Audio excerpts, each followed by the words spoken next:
ರೈತ ದಿನಾಚರಣೆ. ಕವಿ ಕುವೆಂಪುರವರು ಒಂದ್ ಕಡೆ ಬರೀತಾರೆ, ನಮ್ಮ ರೈತ ಭೂಮಿಯ ಮೇಲೆ ಬರೆಯುವ ಚಿತ್ರಗಳು ಯಾವ ಕಲಾವಿದ, ಯಾವ ಕುಂಚದಲ್ಲಿ ಬರೆಯುವ ಕಲಾವಿದನಿಗಾಗಲಿ ಅಥವಾ ಅಕ್ಷರ ಬರೆಯುವ ಕವಿಗಾಗಲಿ ಕಡಿಮೆ ಇಲ್ಲ ಅಂತೇಳಿ ಬರೀತಾರೆ. ಭೂಮಿಯನ್ನ ಹಸಿರು ಮಾಡಿ ಹಸಿರಿಂದ ಬೆಳೆಯನ್ನು ತೆಗೆದು ಜನರಿಗೆ ಅನ್ನ ಹಾಕುವಂತಹ ರೈತನ ದಿನಾಚರಣೆ ಬಹಳ ಒಂದು ಖುಷಿಯ ಸಂಗತಿ, ಮತ್ತೆ ಬಹಳ ಸಂತೋಷನೂ ಆಗ್ತದೆ. ಒಂದ್ ಕಡೆ ಕನಕದಾಸರು ಒಂದ್ ಕಡೆ ಬರೀತಾರೆ, ಹೊಟ್ಟೆಗೆ ಅನ್ನವಿಲ್ಲದಿದ್ದೊಡೆ ದೇವರನ್ನು ಸಹ ನೆನೆಯಲಾರ ಅಂತ ಬರೀತಾರೆ. ಮೊದಲಿಗೆ ಅನ್ನ ಇದ್ರೆ ಮಾತ್ರ ನಂತರದಲ್ಲಿ ದೇವರು. ಅದಕ್ಕೆ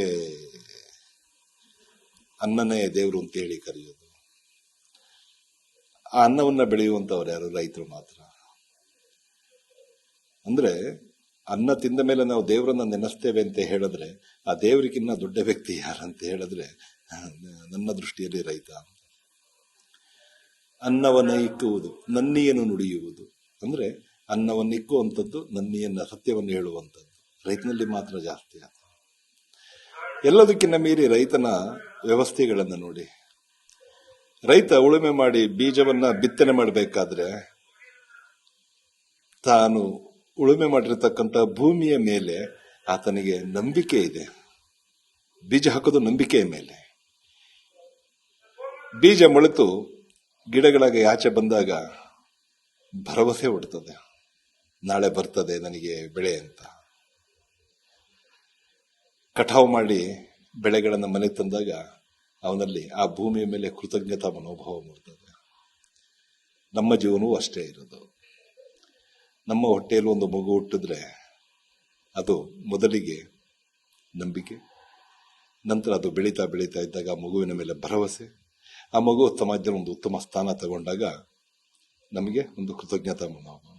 ಅಂದ್ರೆ ರೈತ ಬೆಳೆಯುವಂತಹ ಒಂದೊಂದು ಗಿಡನೂ ಸಹ, ಒಂದೊಂದು ಬೆಳೆಯೂ ಸಹ ನಮ್ಮ ಹೊಟ್ಟೆಯಲ್ಲಿ ಹುಟ್ಟಿದ ಮಕ್ಕಳನ್ನು ನಾವೆಷ್ಟು ಪ್ರೀತಿತೀವೋ ಅಷ್ಟೇ ಪ್ರೀತಿಯಿಂದ ಆತನು ಸಹ ಹೊಲದಲ್ಲಿ ಗಿಡಗಳನ್ನು ಬೆಳೆಸ್ತಾನೆ, ಬೆಳೆಗಳನ್ನು ತೆಗಿತಾನೆ, ಧಾನ್ಯವನ್ನ ತೆಗೆದು ಸಮಾಜಕ್ಕೆ ಉಣಬಡಿಸ್ತಾನೆ. ಅಂತಹ ರೈತನ ಜೀವನ ಇದೆಯಲ್ಲ, ಪರಮವಾದ ಅತ್ಯಂತ ಶ್ರೇಷ್ಠವಾದ ಒಂದು ಜೀವನ.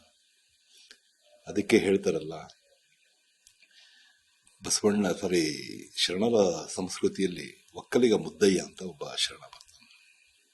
ಅವನು ಬರೆದಿರೋದು ಒಟ್ಟು 12 ವಚನಗಳ ಮಾತ್ರ. 12 ವಚನದಲ್ಲಿ ಒಂದು ವಚನದಲ್ಲಿ ಬರೀತಾನೆ, ವೇದಶಾಸ್ತ್ರಗಳನ್ನು ಓದಲು ನಾನು ಹಾರುವನಲ್ಲ, ಕಡಿದು ರಕ್ತವ ಬಸಿದು ಕೊಲ್ಲಲಿಕ್ಕೆ ನಾನು ಕ್ಷತ್ರಿಯನಲ್ಲ, ವ್ಯಾಪಾರಂ ದ್ರೋಹ ಚಿಂತನಂ ಎಂದು ಹೇಳುವುದಕ್ಕೆ ನಾನು ವೈಶ್ಯನೂ ಅಲ್ಲ, ನಾನು ಬೆಳೆದು ನಾಡಿಗೆ ಅನ್ನ ಹಾಕುವ ಒಕ್ಕಲಿಗನ ಮಗ ನಾನು ಅಂತ ಹೇಳಿ ತನ್ನ ವಚನ ಸಾಹಿತ್ಯದಲ್ಲಿ ಬರೀತಾನೆ.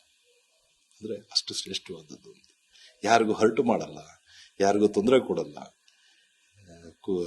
ಕುವೆಂಪುರವ್ರು ಹೇಳ್ತಾರಲ್ಲ, ರಾಜ್ಯಗಳು ದಿಸಲಿ ರಾಜ್ಯಗಳ ಅಳೆಯಲಿ, ಹಾರಲಿ ಗದ್ದಿಗೆ ಮುಕುಟಗಳು, ಮುತ್ತಿಗೆ ಹಾಕಲಿ ಸೈನಿಕರೆಲ್ಲ, ಬಿತ್ತುಳುದುವ ಬಿಡುವುದೇ ಇಲ್ಲ, ನೇಗಿಲ ಕುಳದೊಳಗಡಗಿದೆ ಕರ್ಮ, ನೇಗಿಲ ಮೇಲೆಯೇ ನಿಂತಿದೆ ಧರ್ಮ. ಇವೆಲ್ಲ ಸತ್ಯವಾದ ಮಾತು. ಹಾಗಾಗಿ ಇವತ್ತು ನಮ್ಗನ್ನ ಕೊಡುವ ದೇವರು ಸ್ವರೂಪವಾದಂತಹ ರೈತರ ಒಂದು ದಿನಾಚರಣೆ ಎಲ್ಲರಿಗೂ ಶುಭವಾಗಲಿ, ಭಗವಂತ ಹರಸಲಿ. ರೈತರು ಬೆಳಿಬೇಕು. ರೈತ ಅಂತ ಹೇಳಿದ್ರೆ ನಮ್ಮ ಈ ದೇಶದ, ಈ ಜಗತ್ತಿನ ಒಂದು ಬೆನ್ನೆಲುಬು ಅಂತ ಹೇಳಲೇಬೇಕಾಗತ್ತೆ. ಈ ಜಗತ್ತಲ್ಲಿ ಯಾರೆಲ್ಲರೂ ಎಲ್ಲ ಬದುಕ್ತಾರೆ, ರೈತಾಪಿತನ ಬಿಟ್ರೆ ಯಾರು ಬದುಕೋದಿಲ್ಲ.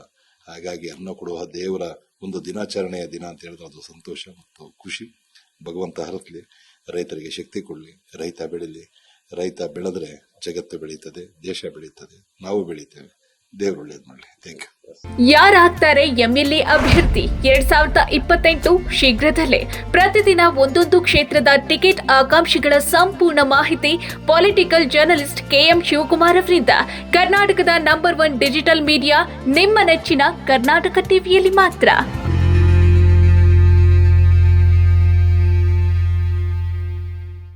ನೀವು ಸಣ್ಣ ಆಗಬೇಕಲ್ವಾ? ಅದು ಒಂದು ಉತ್ತಮ ಆಹಾರದಿಂದ ಸಣ್ಣ ಆಗಬೇಕಲ್ವಾ? ಪ್ರತಿದಿನ ನಮ್ಮ ಜೀನಿ ಸ್ಲಿಮ್ನ ಯೂಸ್ ಮಾಡಿ ಯಾವುದೇ ಸೈಡ್ ಎಫೆಕ್ಟ್ ಇಲ್ದಂಗೆ ನೀವು ಸಣ್ಣ ಆಗ್ತೀರಾ.